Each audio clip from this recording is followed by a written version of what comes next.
Hey food lovers, welcome back. Today we're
simmer until they are tender but not mushy.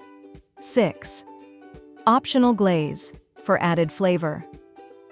For an extra touch, mix together the apple cider vinegar, brown sugar, and mustard seeds in a small bowl.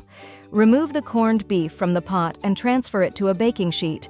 Brush the glaze over the top of the brisket and broil in the oven for 3 to 5 minutes until the top is golden and caramelized.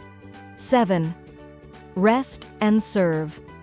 Let the corned beef rest for 10 minutes before slicing. Serve the roast alongside the tender carrots, potatoes, and cabbage for a complete meal. Serving tips. This corned beef roast is delicious on its own, but it also pairs well with a grainy mustard or horseradish sauce for added zing.